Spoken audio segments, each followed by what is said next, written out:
నమస్సుమాంజలి తెలియజేస్తూ పెద్దలు వేలిముంట్ల రమేష్ గుప్తా గారు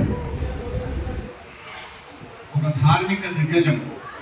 1991 నుంచి వారు ఎరుగుతుంది. నేను వర్కల్ సరస్వతి ఆలయం శంకుస్థాపన నాటి నుంచి నేను ఈనాడులో పనిచేస్తున్నా. అప్పటి నుంచి ఇప్పటిదాకా అదే విధమైనటువంటి ఆ ధార్మికత, అదే విధమైనటువంటి చొరవ, మంచితనము, మానవత్వము ఇవన్నీ మూర్తిభవించినటువంటి మహోన్నత వ్యక్తి మా రమేష్ గుప్తా గారు.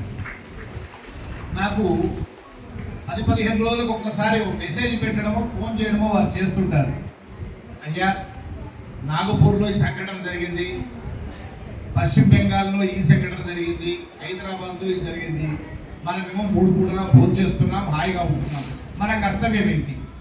ఇలా చాలా బాధపడుతూ అర్ధరాత్రి అపరాత్రి కూడా ధర్మం గురించి, ధర్మ పరిరక్షణ గురించి, నైతిక విలువల గురించి, ఈ దేశం గురించి ఎక్కువగా ఆలోచించే అతి కొద్ది మంది ధార్మికుల్లో మా రమేష్ గుప్తా గారు ఒకరు. ముఖ్యులు అగ్రగణ్యులు. నేను ముఖస్థుని కోసం కాదు, నేను 30 ఏళ్లుగా వారిని దగ్గరగా చూసిన వ్యక్తిగా నేను చెప్తూ ఉన్నా. అంతేగాక ఎవ్వరు తన దగ్గర వెళ్ళినా ఏదైనా మంచి కార్యక్రమం చేస్తున్నామంటే ఏ మాత్రం సంశయించకుండా నేనున్నాను అని చాలా వాత్సల్యంతో సహాయం చేయగలిగినటువంటి వదాన్యశీలి కూడా రమేష్ గుప్తా గారు. వారు అన్నారు, 100 సంస్థల్లో వారు ధర్మకర్త అయి ఉంటారు. ఒక 100 సంస్థల్లో చాలా కీలకమైన పాత్ర పోషిస్తూ ఉంటారు. ప్రధానంగా జిఎల్ స్వామి వారి ఆశ్రమం యొక్క ఆ మొత్తం దానికి చైర్మన్గా కూడా వారు వ్యవహరిస్తూ ఉన్నారు. ఇంకా కంచికామకోటి పీఠంలో కంచి స్వామి వారికి, గణపతి సచ్చిదానంద స్వామి వారికి మొన్ననే వారి ఇంటికి స్వామివారు వచ్చి కూడా వెళ్ళారు. శృంగేరి జగద్గురువులకు ఇలా ఒకటి కాదు, అనేక సంస్థలతో వారికి అటువంటి సంబంధం ఉంది. అలాంటి వారు అధ్యక్షులుగా ఉన్న ఆదిశంకర భక్త సమాజంలో సాక్షాత్తు ఆదిశంకరుల తత్వాన్ని ఔపాసన పట్టిన బంగారే శర్మ గారి నేతృత్వంలో ఈ కార్యక్రమాలు జరుగుతుండడం సుసంపన్నం, సుశోభితం కాకుండా ఇంకెలా ఉంటుంది? వారు అన్నట్టు శ్వాస, ధ్యాస, తపన అంతా ఆదిశంకరుల గురించే, ధర్మ సంస్థాపన గురించే. తన జీవితాన్ని కూడా బహుశా ఇందుకోసమే అంకితం చేసి ఒకే మార్గంలో ఉంటూ గత 15-20 ఏళ్లుగా నేను వారిని చూస్తూ ఉన్నాను. కాలనీలో ఆదిశంకరులు ఒక పేదింటి రాలికి దుస్థితిని చూసి కనకధార వర్షం కురిపించి బంగారు వర్షం కురిపిస్తే, అదే ఆదిశంకరులు బంగారయ్య రూపంలో బంగారంలో ఆదిశంకర తత్వాన్ని అందించి మనకు అందించారా అనేది కూడా అనిపిస్తుంది. చాలా త్యాగం ఉండాలండి. ఏదైనా ధార్మిక కార్యక్రమం చేయాలంటే సాహసం కూడా ఉండాలి. అనేక ఆటుపోట్లు ఎదుర్కోవాలి, ప్రతిబంధకాలు ఎదుర్కోవాలి, సమయం ఎక్కువ కేటాయించాలి. ఇవన్నీ కూడా చూసుకుంటూ వారు నిస్వార్థంగా ఆదిశంకరుల తత్వాన్ని ఇంకెవ్వరూ చూపించని విధంగా తెలుగు రాష్ట్రాల్లో మనకు ఆ 12 రోజుల పాటు ఆదిశంకరులు మన కళ్ళ ఎదుట నడయాడుతున్నారా అన్న విధంగా చూపిస్తుండడం గొప్ప విషయం. అందులో అత్యద్భుతమైన ఘట్టం ఎగ్జిబిషన్ గ్రౌండ్స్ లో 12 రోజుల పాటు జరిగిన అది గొప్ప విషయం. కాకపోతే ఇక్కడ నుంచి ఎయిర్పోర్ట్కు వెళ్తున్నప్పుడు, వస్తున్నప్పుడు ఉభయ జగద్గురువులు, సువర్ణ భారతి గోశాల చూసినప్పుడల్లా కూడా ఎంతో గర్వం వెలికిసలాడుతుంటుంది, రోమాంచితం అవుతుంటుంది. ఈ ప్రాంతమంతా ఎలాంటి ప్రాంతమో తెలుసు, ముందుకు పోతే ఎలా ఉంటుందో తెలుసు. అలాంటి చోట ఉభయ జగద్గురువుల ఆ చిత్రపటాలతో సువర్ణ భారతి గోశాల ఉండడం అనేది ఈ ప్రాంతం మొత్తం పునీతం చేయడానికి వారు ఇచ్చారు, వీరు నిర్వహిస్తూ ఉన్నారు. ఇద్దరు మహనీయులు, ఇద్దరికి ఈ భాగ్యనగరం రుణపడి ఉంటుంది. ఇకపోతే ఏ జగద్గురువుల యొక్క సన్యాసాశ్రమం స్వీకరించి 50 ఏళ్లు గడిచిన సందర్భంగా ఈ సువర్ణ భారతి పేరుతో అనేక కార్యక్రమాలు వారు ఇక్కడ కానీ నాయకంపల్లిలో కానీ నిర్వహిస్తున్నారో, ఇప్పుడు వజ్రోత్సవ భారతి కార్యక్రమం ఈ సంవత్సరం అంతా జరుగుతుంది. ఈ వజ్రోత్సవ భారతిలో శంకర జయంతి ఉత్సవాలు జరుగుతుండడం కూడా చాలా అద్భుతమైనటువంటి ఘట్టం. అందున ఆదిశంకరులు ఏ ఆలయాలను పునరుద్ధరణ చేశారు, రజో తమో గుణం నుంచి వాటి సాత్వికతను తీసుకురావడానికి ఎక్కడెక్కడ యంత్రాలు ప్రతిష్ఠించారు. ఉదాహరణ మన బాసర సరస్వతి దేవాలయం. అప్పటిదాకా ఆ పరిగణలోకి అడుగు పెట్టడానికి సాహసం చేయని వారు ఎప్పుడైతే ఆశుద్ధ శంకరులు వెళ్ళి అక్కడ తమో గుణంతో ఉన్నటువంటి యంత్రాన్ని వారు ప్రతిష్ఠించారో ఇప్పుడు భారతదేశంలోనే గొప్ప సరస్వతి క్షేత్రంగా విరాజిస్తుంది. చాలా తక్కువ మందికి తెలుసు ఆ విషయం, ఆ పురాణ గాథలు. అలాంటి వేలాది ఆలయాలు పాదయాత్ర చేస్తూ భారతదేశంలో మనల్ని ఉద్ధరించినటువంటి మహానుభావుడు అద్వైత సిద్ధాంతకర్త ఆదిశంకరుడు.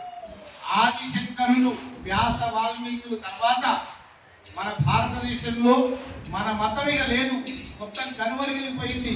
ఈ పాషండ మతాలు వచ్చి చేరాయి, ఆలయాలన్నీ ధ్వంసం చేశారు, మొత్తం కనిపించిన బ్రాహ్మణ్ణి వైదిక సాహిత్యాన్ని మొత్తం చిత్రం చేస్తున్నారు. అలాంటి సమయంలో శంకర సాక్షాత్ ఆ పరమేశ్వరుడే ఆదిశంకరుల రూపంలో కారుడిలో జన్మించి చిన్న వయసులోనే మొత్తం ఆ మతాలన్నింటినీ ఖండించి మళ్ళీ పునర్వైభవాన్ని అద్వైత సిద్ధాంతం స్థాపించి మళ్ళీ మనకు ఆ వైభవాన్ని ఇచ్చి ఇన్ని సంవత్సరాలుగా ఇంత వైభవాన్ని తీసుకొస్తున్నారంటే అందరము మర్చిపోయాం. చరిత్రలో ఒక 100 ఏళ్లుగా అంత ప్రాచుర్యం ఆదిశంకరుల గురించి రావట్లేదు. అలాంటి పరిస్థితులలో భాగ్యనగరంలో చాలా గొప్పగా ఈ ఆదిశంకర భక్త సమాజం పేరులోనే ఉంది. ఆ పేరు తలుచుకుంటూనే మనకు ఎంతో ఆనంద పారవశ్యం అవుతాం. అలాంటి ఈ కార్యక్రమంలో ఈ 12 రోజుల పాటు జరిగేటువంటి ఈ వైభవోత్సవాల్లో ముగ్గురు మహనీయులని సూచించగానే వారు నాకు ఫోన్ చేయగానే మొదట ఒక విజ్ఞాపన చేస్తున్నారు. బంగారయ్య శర్మ గారు అనగానే చెప్పండి మీరేం చెప్పినా ఆచరిద్దామన్నారు. లేదండి, మహానుభావులు ముగ్గురు ఈ రాష్ట్రంలో చాలా మందికి తెలియదు. ఓ శాస్త్ర విశ్వనాథ శాస్త్రి అంటే చతురామ్నాయ పీఠాల నుంచి పట్టాభుంది వరకు అభినవ విద్యార్థులు వెతుక్కుంటూ శంకర మఠం నుంచి శంకర మఠాన్ని ప్రతిష్ఠ చేసి నల్లకుంట శంకర మఠాన్ని ప్రతిష్ఠ చేసి నేరుగా శివంపేటకు వెళ్ళారు. అది చాలా మందికి తెలియదు. ఆ ఫోటో ఉన్నాయి ఆ ఊళ్ళో. నేను వస్తున్నాను మీ ఊరికి అని ఒక పాకలో ఉన్నారు ఆ స్వామివారు. శివంపేటకు 3 రోజులు ఉన్నారు. అభినవ విద్యార్థుల దగ్గర కేరళ, తమిళనాడు, కర్ణాటక రాష్ట్రాల నుంచి అనేక మంది పండితులు గణపతి వాక్యార్థ సదస్సులో వస్తే ఈయన అగ్రగణ్యుడిగా వెళ్ళి శాస్త్ర అక్కడ చేసి మిగతా వాళ్ళ ముందర ప్రశంసలు అందుకొని సాక్షాత్తు అభినవ విద్యార్థులే పట్టా ఇచ్చిన సందర్భం. వారి పరంపరలో భారతీర్థ స్వామి వారు 2 సార్లు 3 రోజులు ఉన్నారు ఆ ఊళ్ళో వారి నివాసంలో. అలాంటి మహనీయుడు వారికి పీల్ఖానాలో బహుశా మా రమేష్ గుప్తా గారు చిన్న వయసు ఉంటుంది. పీల్ఖానాలో గజారోహణం 62 సంవత్సరంలో జరిగింది. వేల మంది భారతదేశ వ్యాప్తంగా వచ్చారు ఇక్కడికి. అక్కడ కరపాత్ర స్వామి వారు, ఇక్కడ అభినవ విద్యాతీర్థ స్వామి వారు ఇద్దరూ కలిసి సర్వ శోభకృతనామ సంవత్సరం 60 వచ్చిన శోభకృత దాకా 60 ఏళ్ల క్రితం శోభకృతనామ సంవత్సరంలో ప్రతి 20-30 ఏళ్లకు క్షేమాసం కూడా వస్తుంది, అధిక మాసాల దాకా.